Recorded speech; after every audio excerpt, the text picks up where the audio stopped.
Jangan kalian pakai selimut ke kampus di Indonesia, di DO kalian, oke?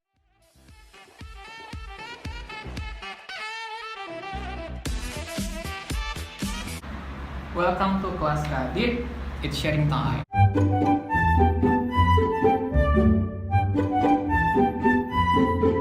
Oke, hari ini kita kedatangan salah satu mahasiswi yang berkuliah ya, sedang berkuliah. Siapa namanya? Tasya. Kuliah ambil fakultas apa? Akuntansi perpajakan. Akuntansi perpajakan. Oke. Nah, ini adalah segmen baru dari YouTube Bang Sihite, di mana ownernya sih kasih saya satu segmen untuk buka kelas. Jadi di sini kepada mahasiswa nanti yang mau curhat, yang mau cerita-cerita bisa hubungi nomor di deskripsi. Tapi untuk hari ini kita dengerin dulu sharingnya dari Tasya. Jadi terserah Tasyanya mau tanya apapun tentang seputar sosial, akademik, perkuliahan, tapi secara santai aja kita sambil minum kopi. Oke? Gimana Tasya? Apa yang mau Tasya tanya ke Kak Adit untuk sharingnya hari ini? Tasya tanya nih ya sama Kak Adit ya. Boleh sambil ngobrol. Sambil ngobrol gitu ya. Kak Adit ini kan dosen muda nih ya. Jadi pasti banyak ketemu sama ya mahasiswanya, pasti semuanya masih muda-muda gitu kan. Jadi melihat kadang ada yang tua juga sebenarnya. Jadi kalau nengok kalau mahasiswa kan nengok dosen yang masih muda gitu kayak lebih semangat gitu ya. Kalau Tasya sih pribadi misalnya kalau di kelas gitu ya, ada gimana sih kalau beberapa mahasiswa gitu ya, misalnya kayak Tasya perempuan gitu kan.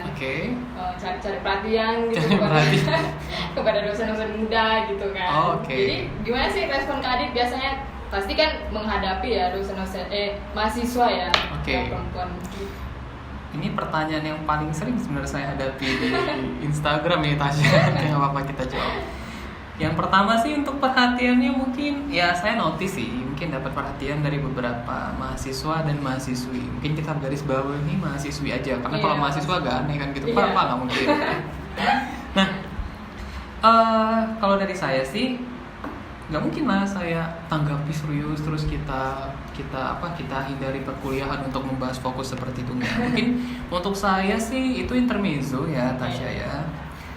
Kita sama-sama ada di dunia akademik sebagai tenaga pendidik dan juga sebagai mahasiswa atau yang orang yang akan dididik itu. Jadi mungkin kalau misalnya ada yang mungkin bahasa gaulnya naksir atau ada yang cari perhatian, saya anggap itu suatu bonus ya, karena kelas saya berarti tidak kaku berarti ya, karena kan kalau perkuliahan kelasnya kaku, dia lebih ke ini Tasya, lebih ke materinya itu nggak bisa didapatkan dengan maksimal. Jadi kalau untuk itu ya saya notice, tapi mungkin nggak mungkin diseriusin ya, kita anggap aja intermezzo ya teman-teman ya.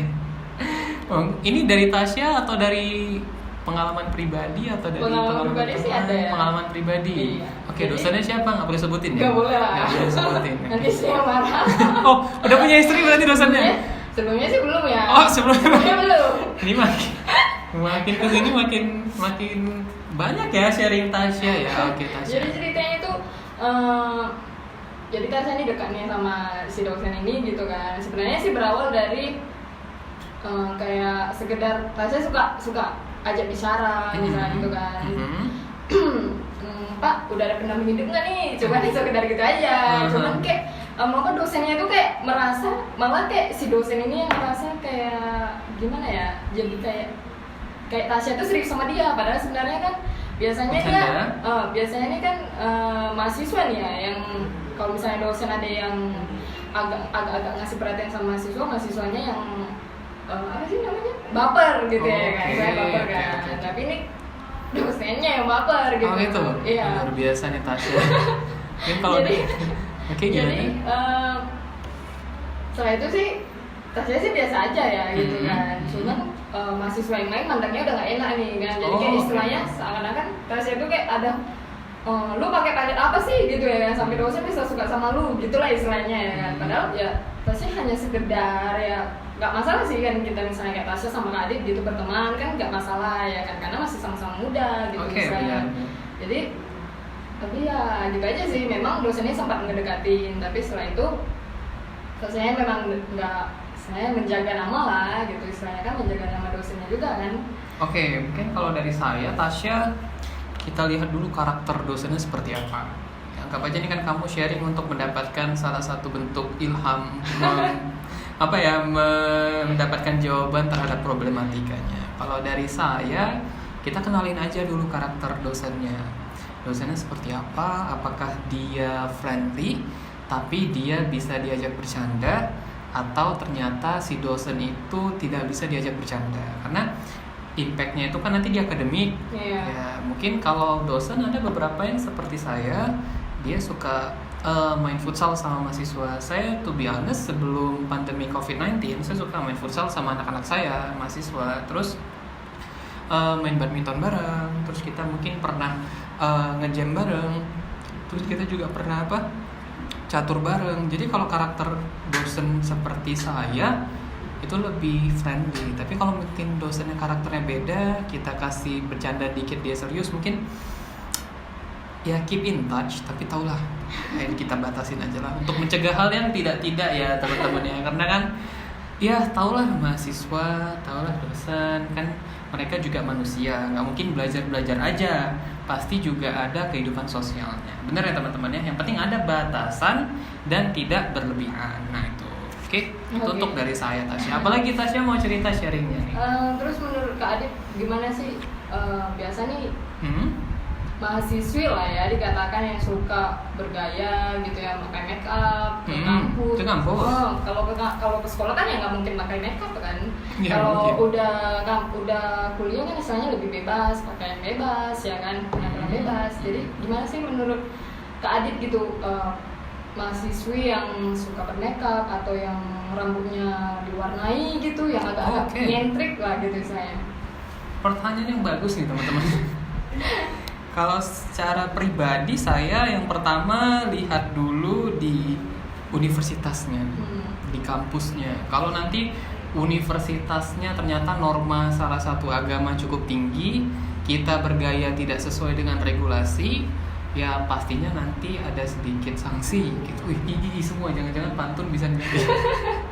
Oke, kalau misalnya sih di luar negeri itu saya pernah kejadian. Ini saya cerita sedikit. Waktu saya kuliah di luar negeri itu dia ada season winter, jadi salju, musim dingin, cuacanya minus. Teman saya pada saat winter itu kelas pagi jam 8.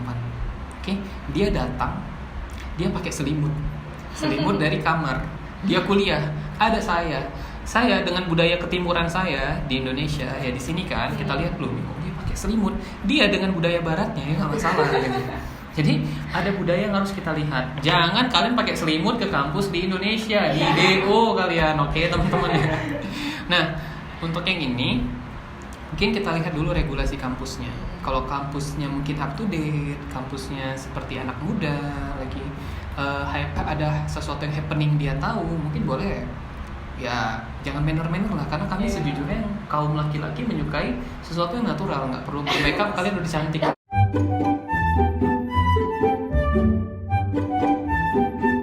Baik Tasya, saya rasa untuk hari itu banyak sekali ya curhatnya, sharingnya, dan luar biasa. Memang kita seperti ini harus kita fasilitasi untuk kita dengarkan. Makanya kepada teman-teman yang ingin berpartisipasi di kelas Kadit sebagai narasumber, mau sharing, mau cerita, mau curhat, bahkan tanya-tanya tentang dosen dan mahasiswa, boleh hubungi kontak person di bawah ini, kita sediakan, nanti akan kita fasilitasi dan kita undang ke studio podcast kita. Oke? Tasya, terima kasih banyak kepada Tasya, terima kasih banyak kepada sharing-sharingnya. Dan saya rasa tujuan utama kita adalah menjadi agent of change untuk memperbaiki sesuatu yang harus diperbaiki dalam bidang pendidikan. Kita harus kasih edukasi ke masyarakat seperti di podcast kali ini, oke? Saya Aditya pamit untuk di kelas Kadit, Tasya juga. Kita sudah selesai dan sampai bertemu di pertemuan berikutnya, oke?